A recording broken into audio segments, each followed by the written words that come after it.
ცნობილი კომპოზიციები ლეგენდარული მუსიკოსების შესრულებით გრანდიოზული კონცერტი, რომელმაც ყველა მელომანი ბათუმში შეკრიბა.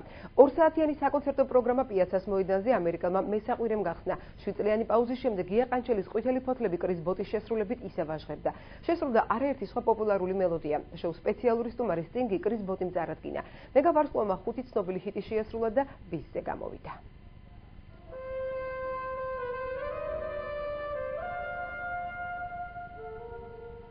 სოფლიოში ცნობილი მესაყვირე ქართველი მსმენელის წინაშე უკვე მეორედ ზუსტად 7 წლის შემდეგ სპეციალური მუსიკალური პროექტით ბათუმში პიაცას მოედანზე წარსდგა.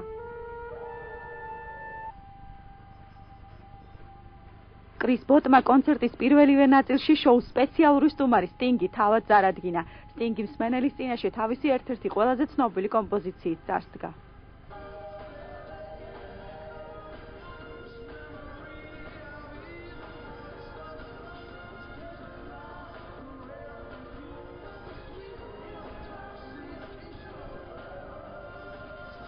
მაყურებლებს შორის განსაკუთრებით გაუმართლა 10 წლის ლუკა ნაკაიძეს, რომელიც კრის ბოტმა კონცერტის მსვლელობის დროს სცენაზე აიყვანა და მას დასარტყამ ინსტრუმენტზე დაკვრის საშუალება მისცა. რომ მივედი ბარაბნით, ახლა ისე მეშინა რომ კანკალებდი რა და უბრალოდ ვერ ვიცმენდი.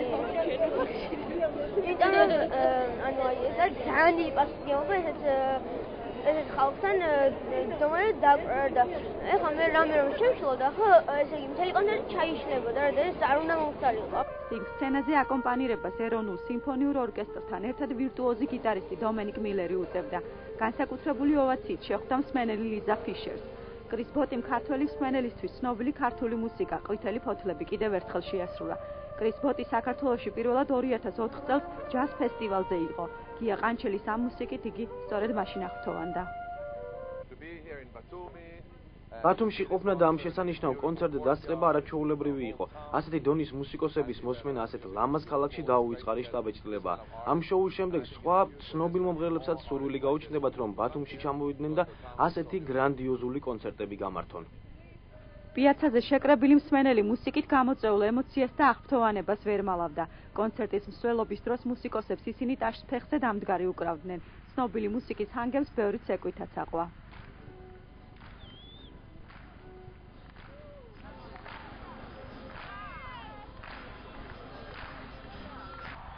ემოციის მსმენელი თავს კონცერტის დასრულების შემდეგაც ვერ იკავებდა. უამრავი ადამიანისთვის კრის ბოტისა და სტინგის საკუთარ ქვეყანაში ცოცხლად მოსმენა დიდი ხნის ოცნება იყო.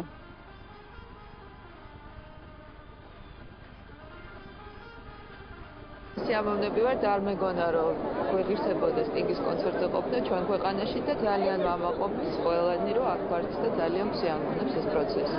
ნამდვილად ფანტასტიკური განწყობა ბათუმში პიაცაზე ზღაპრული გარემო ენით აუწერელი სიამოვნება. აღსავანებული ვარ, სიტყვები არ მყოფნის, არაჩვეულებრივი გარემო, არაჩვეულებრივი ქალაქში, არაჩვეულებრივი კონცერტი. კონცერტებს, ესეთ ღონისძიებებს ქართველი მაყურებელი თვალს ადევნებდა ხოლმე MTV-ს არამე სხვა მუსიკალური ტელევიზიის მეშვეობით და ყოველთვის ხდებოდა ხოლმე სადღაც სხვა ქვეყანაში და ამჯერად უკვე დიდი ბედნიერებაა, რომ გვაქვს ესეთი ქალაქი, გვაქვს ესეთი ადგილები, სადაც ესეთი დონის კონცერტები ტარდება.